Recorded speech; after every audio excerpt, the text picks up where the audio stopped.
Hello guys, welcome to Edu Ankuran. मैं हूं आपका दोस्त अश्विनी कुमार और मैं आज के इस वीडियो में नागपुरी का जो नया सिलेबस आया है उसके अकॉर्डिंग शिष्ट कथाएं हैं। उन शिष्ट कथाओं में आपको पढ़ना है मांदी। मांदी डॉक्टर उमेश नंद तिवारी की रचना है। तो आइए आज के इस वीडियो में मांदी का भावार्थ पूरे कॉन्सेप्ट्स के साथ आपके सामने रखा जा रहा है। तो आइए वीडियो को शुरू करते हैं। और वीडियो शुरू करने से पहले अगर आपने चैनल को सब्सक्राइब नहीं किया है तो सब्सक्राइब टू एडू अंकुरन। ये देखिए, ये है आपका नागपुरी का सिलेबस। उसमें शिष्ट कथाएं आपको पढ़नी है। ठीक है, शिष्ट कथाओं में भी आपको क्या पढ़ना है, मतलब कि जो 8वां नंबर है यहाँ पर आप देख रहे हैं मांदी। तो इसी मांदी को आज की इस वीडियो में आपके सामने रखा जा रहा है। ठीक है, चलिए आगे बढ़ेंगे। मांदी, मांदी के रचनाकार कौन है? उमेश नंद तिवारी। दोस्तों, आपको जो भी जेएससी स्पेसिफिक या फिर ग्रेजुएशन लेवल के जितने भी कॉम्पिटेटिव एग्जामिनेशन हैं उसकी तैयारी कराई जा रही है। ठीक है, और कोशिश किया जा रहा है कि तैयारी को ज्यादा से ज्यादा और इम्प्रोवाइज किया जा सके। तो आप लोग अपने सजेशंस जरूर से कमेंट बॉक्स में कमेंट किया कीजिए। और सारा का सारा जो वीडियोस है, सारा का सारा जो कोर्स है वो बिल्कुल फ्री है।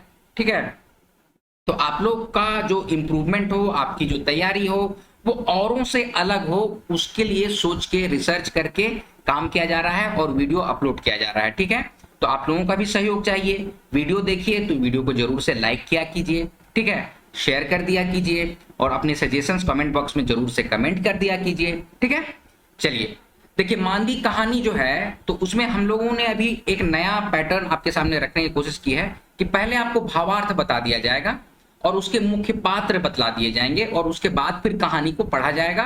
तो मुझे लगता है आप लोगों की अंडरस्टैंडिंग और ज्यादा डेवलप होगी। ठीक है, तो मांदी कहानी के जो कठिन शब्द हैं कुछ इस तरह से हैं, जैसे ठिन। तो ठिन का मतलब क्या होता है? जगह या पास। ठीक है, तेहें, तेहें का मतलब क्या होता है? के कारण। अब इसका यूटिलाइज करेंगे अभी तो हम लोग को और ज्यादा क्लियर होगा, लेकिन तेहें का मतलब के कारण।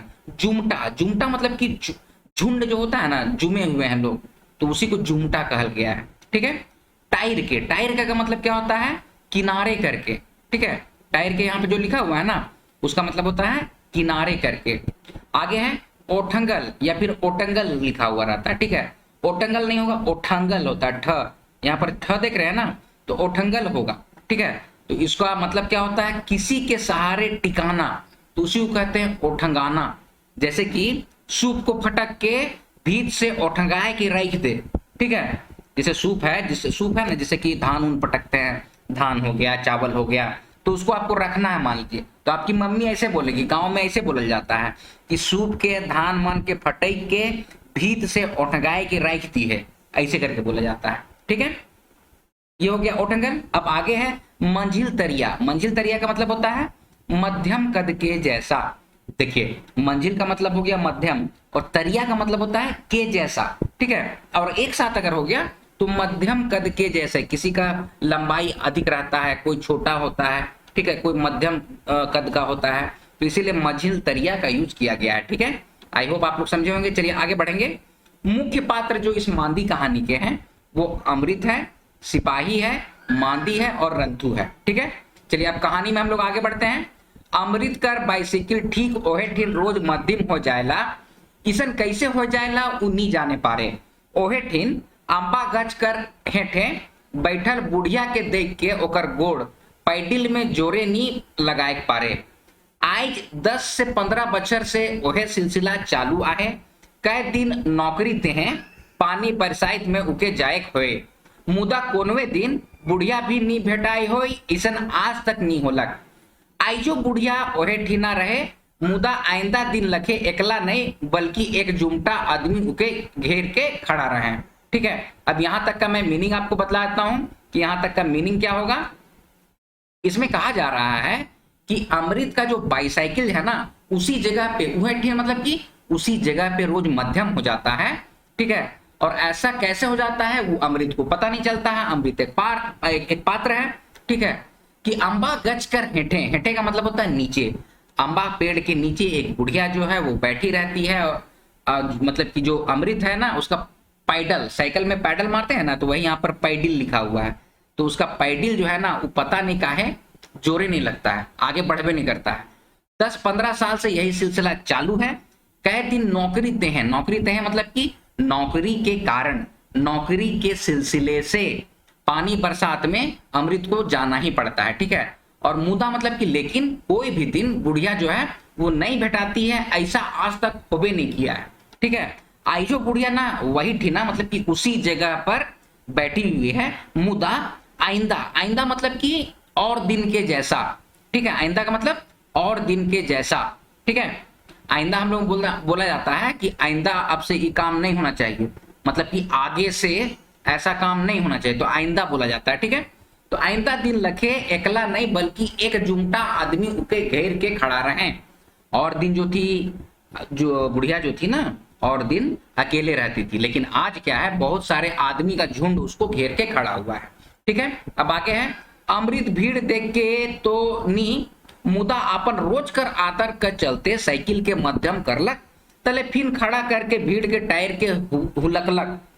बुढ़िया एकदम निशब्द शांत रहे, ओहे आंबा गच में ओठंगल, ठीक है। तो अब आपको यहां से यहां तक का मीनिंग मैं बतला देता हूं कि यहां से यहां तक का मीनिंग क्या है, ओठंगल तक का है ना, यहां तक का। तो इसका मीनिंग होगा कि अमृत जो है ना वो भीड़ को तो देखता है, लेकिन भीड़ को देख के नहीं, वो हमेशा की तरह जो रुक जाता था ना, तो उसी तरह से आज भी साइकिल को मध्यम करके रुकता है और भीड़ को टायर के मतलब भीड़ को चीरते हुए, किनारे करते हुए हुलकलक, हुलकलक का मतलब कि झांकता है, ठीक है। हुलकना का मतलब क्या हुआ, झांकता है। तो बुढ़िया एकदम निशब्द है, शांत है, और वही अम्बा गछ में ओठंगल है, मतलब कि आम के पेड़ के सहारे टिकी हुई है, ठीक है। ओठंगल है मतलब टिकी हुई है। सिपाही अब आगे है, सिपाही जुमल आदमी के भगाए जुगुत में लागल रहे। जाइए जाइए क्या तमाशा है, एहो ससुरी के एही जा भेटालस, पुलवा पार रहतलस तो फजीहत ना रहे, फालतू के दिनवा खराब कर देहलस, सिपाही मन खिजाल बड़बड़ात रहे, ठीक है। अब यहाँ पर का मतलब समझा दिया जाएगा आपको कि सिपाही लोग जो हैं वो क्या बोलते हैं कि आदमी जितना जुमल था ना, मतलब कि जुमा हुआ, जुटा हुआ जो आदमी लोग था, उसको भगाने का जुगुत कर रहा था। जुगुत का मतलब उपाय कर रहा था। जुगुत यहाँ पर देख रहे हैं ना, जुगुत लिखा हुआ है, तो जुगुत का मतलब उपाय किया जा रहा था, आदमी को कैसे भगाया जाए, ठीक है। और बोल रहा था पुलिस कि ईबी ससुरी यही जगह मिला, फिटाया मतलब कि यही जगह मिला मरने के लिए, पुलवा पार रहती तो फजीहत ना होता, फजीहत का मतलब कि दिक्कत नहीं होती, ठीक है। और फालतू को दिन खराब कर दी है, ऐसा सिपाही मन खिजाल बड़बड़ाते हैं। खिजाल मतलब कि गुस्से से बड़बड़ा रहे हैं। चलिए अब आगे बढ़ते हैं।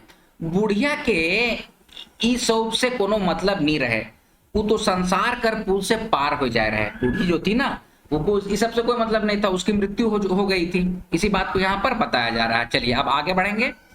करीब बच्छर एकन पहले कर बाद मांदी अपन ससुराइर आलक रंथू कर संगे, दुये कर जोड़ी हंसा जोड़ी रहे, मांदी मंजिल तरिया सांवर कसमसान चिकन गतर काया कर सुंदर छोड़ी रहे, जखन हासे तो शंख लखे चरका दांत, एक पाइप में पत्थर ओठ मांझे तेल सांवर मुंह में चमक उठे, ठीक है। अब यहाँ का मीनिंग मैं आपको, यहाँ तक का मीनिंग आपको समझा देता हूं। इसमें क्या बोला जा रहा है, करीब बच्छर एकन पहले कर बाद, इसका मतलब है कि कुछ साल पहले की बात है, मांदी अपने ससुराल में आई थी रंथू के संग, मतलब कि मांदी की जो पति है, हस्बैंड है, उसका नाम है रंथू, ठीक है। और दुयो कर जोड़ी हंसा जोड़ी रहे। आप लोग जानते होंगे हंस की जोड़ी बहुत अच्छी मानी जाती है, तो दोनों का जोड़ी जो है वो हंसा जोड़ी की तरह माना जाता है, ठीक है। और मांदी जो है वो मंजिल तरिया सांवर कसमसान चिकन गतर काया कर सुंदर छोड़ी रहे। इसका मतलब है कि मध्यम कद की, ठीक है, सांवले कलर की थी, चिकन उसका गतर काया मतलब उसका शरीर और काया जो था वो बिल्कुल चिकना था, सांवला कलर का था, और मध्यम कद की थी वो, और सुंदर छोड़ी थी। कौन, मांदी। जखन हासे तो शंख लखे चरका दांत, एक पाइंत में पातर ऊंट मांझे तेल सांवर मुंह में चमक उठे। वाह, बहुत अच्छा बतलाया गया है। इसमें बोला जा रहा है जखन हासे मतलब जब वो हंसती थी ना, तो उसका चरका दांत, ठीक है, चरका दांत शंख की तरह, शंख हम लोग जानते हैं ना, शंख फूकते हैं ना तो कितना व्हाइट रहता है, तो उसी की तरह उसका जो चरका दांत है ना, वो एक पाइंत में, एक पाइंत मतलब कि एक लाइन में पतला होंठ, यहाँ पर पातर होंठ का मतलब क्या है, पतला होंठ, ठीक है, उसके मांझे तेल सांवर मुंह में, मतलब कि उसका चमकीला चेहरा है, तेल सांवर मुंह, सांवला चेहरा है लेकिन चमकता हुआ चेहरा है, तो जब वो हंसती थी तो उसी का वर्णन यहाँ पर किया गया है कि जखन हंसे तो शंख लखे चरका दांत एक पैंत में पातर ओंठ मांझे, मांझे मतलब कि बीच में, दोनों होंठ के बीच में उसका हाथ दांत जो है वो शंख की तरह चमकता था और उसका पूरा का पूरा मुंह जो है ना वो चमक उठता था। अब आगे है, बुझाए करिया घटा मांझे अचका बिजली चमका थे। वाह, यहाँ क्या बोला जा रहा है कि ऐसा लगता था कि काली घटा के बीच में कोई बिजली चमक रही है। चलिए आगे है, गांव गंवई सबकर मुंह में ओकर रूप कर बात रहे तो सोना में सुहागा तैर ओकर गुनों कर बखान, गोटा गांव करे रंतुओ मांदी के जीवन संजी पाए के आपन के नसीबगर पूछत रहे। यहाँ पे बोला जा रहा है कि पूरे गांव में भी किस मांदी का बहुत अच्छा व्यवहार था, तो सारे लोग उसका, देखिए सुंदर काया होना अच्छी बात है, लेकिन सुंदर काया के साथ अच्छा गुण होना किसी को सोना में सुहागा कहा जाता है, तो उसी बात को यहाँ पर बोला जा रहा है। और रंतु जो है ना वो भी मांदी को अपना जीवन संगिनी पाके, अपनी पत्नी पाके बहुत अपने आप को नसीबगर समझता था, सोचता था कि बहुत अच्छा नसीब है मेरा। ठीक है, अब आगे है, मांदी रहबे करे रूप और गुण दुयो में अव्वल, रंतु दिन भर खैट के काम करे मांदी संगे, दुयो बेकैत निर्दुंद कमाए खाए। अब यहाँ पर बोला जा रहा है कि मांदी जो थी ना वो तो रूप रंग में अच्छी थी ही, ठीक है, अव्वल थी ही, और रंतु जो है वो दिन भर खटता था, काम करता था मांदी के संग, और दोनों बेकैत मतलब कि पति पत्नी को बेकैत बोला जाता है। ठीक है, तो दोनों को निर्दुंद मतलब कि निश्चिंत होके कमाते खाते थे। ठीक है, इसी बात को यहाँ पर बोला जा रहा है। चलिए आगे बढ़ते हैं। आगे है कि कोनो बातक कमियों नहीं रहे, भगवान कर देल पुरखा मनक दाण दोइन बारी झारी में बाजल दुयो मांदी और रंथु। अब यहाँ पर क्या बोला जा रहा है, यहाँ पर बोल रहे हैं कि कोनो बात का इन लोग में कमी भी नहीं था, भगवान का दिया हुआ पुरखा लोग का दाण दोइन था, मतलब खेती बाड़ी थी, बारी झारी सब कुछ था। ठीक है, दाण और दोइन पता है, दाण जो होता है ना ऊपर वाला जो खेत होता है उसको दाण कहेंगे, और दोइन जिसमें खेती की जाती है, धान की खेती की जाती है, बारी घर के आसपास जिसमें कि सब्जी भी लगाया जाता है उसको बारी कहते हैं, तो बारी झारी कहल जाता है। ठीक है, तो दोनों सब में बाझल रहते थे, मतलब कि इसी में इन लोग मशगूल रहते थे, अपने काम धंधा में मशगूल रहते थे, मांदी और रंतु दोनों कोई। बछर दुई में सोना लखे बेटी तले पीठिया भाई वाला। अब 2 साल के बाद, शादी के 2 साल के बाद एक सोना की तरह बेटी भी थी, सुंदर बेटी, और पीठिया भाई मतलब बेटी से छोटी जो भाई हुआ ना उसी को पीठिया कहा गया। ठीक है, तो पीठिया भाई था, छोटा भाई था। बछर 8-10 बीतते बीतते चांद सूरज लगे छुआ अंगना में खेले, मांदी और रंथुओ दुयो रईसका अखरा में उधमैद मचाए देवे। अब यहाँ पर बोला जा रहा है कि 8-10 वर्ष बीतते बीतते चांद सूरज जैसे बच्चा लोग आंगन में बढ़ गया और खेलने लगा। ठीक है, वो सब अच्छा लगता है। ठीक है, और मांदू और रंथुओ जो था ना वो दोनों रईसका अखरा में, इसका मतलब है कि जब रंग बिरंगा प्रोग्राम होता है उसी को कहा जाता है रईसका। ठीक है, कुछ ना कुछ प्रोग्राम होते रहता है अखरा में। ठीक है, तो उसमें उधमैद मचाए थे, मतलब कि नाचने गाने का काम जम के लोग करते थे। ठीक है, अब आगे है, मांदी आपन सवांग और छुआ कर बातें केको सबसे बकरा दुलराए तो अपन घर के, वो अपन घर के दिन भर सवराए के राखे में एकदम सफा। ठीक है, यहाँ पर क्या बोला जा रहा है कि अब मांदी जो है ना वो सबसे ज्यादा अपना शरीर और बच्चा के बाद किसी को प्यार करती थी तो अपने घर को, ठीक है, अपना सवांग, सवांग मतलब था ताकत। ठीक है, जितना सवांग है उतने काम करे चाहिए, ऐसे बोला जाता है। ठीक है, तो वही बोलती है कि अपना ताकत, ताकत का मतलब होता है पति। ठीक है, पत्नी के लिए ताकत का मतलब क्या होता है, अपना पति। तो इसी बात को यहाँ पर लिखा गया था, आप लोग कंफ्यूज मत होइएगा। सवांग का मतलब ताकत और पत्नी के लिए उसका ताकत क्या है, उसका पति। ठीक है, तो मांदी जो अपना सवांग और छुआ के बाद यानी अपने पति और अपने बच्चों के बाद सबसे ज्यादा दुलरा उसके लिए था, सबसे ज्यादा प्यार करती थी तो अपने घर से करती थी। वो अपने घर को दिन भर संवरा के रखती थी, एकदम साफ सुथरा रखती थी। ठीक है, हर आंगना कहीं एको गो खैटका तक नहीं भेटाए। यहाँ पर क्या बोला, घर अंगना कहीं एको को खैटका तक नहीं भेटाए, लिपल पिंडा चिकन माटी कर भीत जेकर में बरन बरन कर फूल बनाल। वो अपना घर और आंगन में ना एक भी खटका तक को नहीं आने देती थी। लिपा हुआ पिंडा था, चिकन माटी था। ठीक है, और भीत का मतलब होता है क्या, भीत का मतलब होता है माटी का भीत, भीत का मतलब होता है दीवार। ठीक है, जिसमें कि बरन बरन का फूल बनाया हुआ था, डिजाइन बना हुआ रहता ना। आप देखिएगा अभी भी गाँव में उसको एकदम बहुत बढ़िया से माटी से उसको लिपते हैं हम लोग, दूधवा माटी सबसे भीत को लिप देते हैं तो बहुत सुंदर दिखता है, और उसी में फूल वूल बना देते हैं गाँव में। ठीक है, तो वही इसमें लिखा हुआ है। लिपल पिंडा, पिंडा का मतलब क्या होता है? पिंडा का मतलब होता है घर जैसे बना ना, तो घर में बाहर बैठने के लिए बैठका टाइप का बना देते हैं लोग, ठीक है। पहले थोड़ी कुर्सी टेबल रखता था, कोई पिंडे बनाता था घर के बाहर बैठने के लिए, तो उसी को कहा जाता है पिंडा, ठीक है। अब आगे बढ़ेंगे। रंतु खिसाबो करे इके दिन भर कोनो नी कोनो करे चाहिए, एको कटिक चैन से थिर नहीं रहे, कखनो पोतना माटी तो कखनो गोरिया तो दुधिया माटी, जीवो जहान के नी देखे। अब देखिए इसमें क्या कहा जा रहा है, इसको मैं थोड़ा ऊपर कर देता हूं तो आप लोग को समझ में आएगा कि रंतो खिसाबो करे, ठीक है, जीवो जहान के नी देखे। क्या बात कह रहा है? इसमें कह रहा है इतना काम करती थी मांदी ना कि ये जो था रंतु, उसका जो हस्बैंड था, वो खिसाई हो जाता था। खिसाबो करे का मतलब गुस्सा हो जाता था और बोलता था कि इसको दिन भर कोई ना कोई काम में करते रहती है, ठीक है, एको कटिक चैन से थिर नहीं रहे, मतलब कि एक समय भी चैन से स्थिर नहीं रहती है, कुछ ना कुछ करते रहती है। कभी पोतना माटी तो कखनो गोरिया तो दूधिया माटी, ये सब माटी का नाम है। पोतना माटी होता है, दूधिया माटी सब खेत में मिलता है। हम लोग मुड़मिसनी माटी से बाल धोते थे, ठीक है, मुड़मिसनी माटी दूधिया माटी लेके आते हैं, उसको अभी वो सीरा पिंडा को हम लोग जो लिपते हैं तो दूधिया माटी से लिपते हैं, ठीक है। जीवो जहान की नहीं देखे, मतलब कि बोला जा रहा है, मतलब कि यहाँ पर रंतु बोल रहा है कि मांदी अपना शरीर का भी ख्याल नहीं रखती है और दिन भर कामें करते रहती है। फिर आगे है मांदी हंस देवे रंतु मुहाए जाए, मांदी जो है वो हंस देती है, अब हंस देती है तो रंतु मुहा जाता है, ठीक है, उसका गुस्सा जो है वो कम हो जाता है। मांदी कहे देख तो ई घाटो चरण का लखे बहन है, गगरी कटिक चपटा होलक की का, रंतु हंसे तोर मुड़ी चपटा होलक। अरे बाबा एते का ले करिस ला, थाकबो ने करिस, बुझाएला मोरबे होले घरों के लेते जाबे। मांदी एकला मुसैक देवे, रंतु ओकर हाथ से लुड़ा के लूट के फेंक देवे।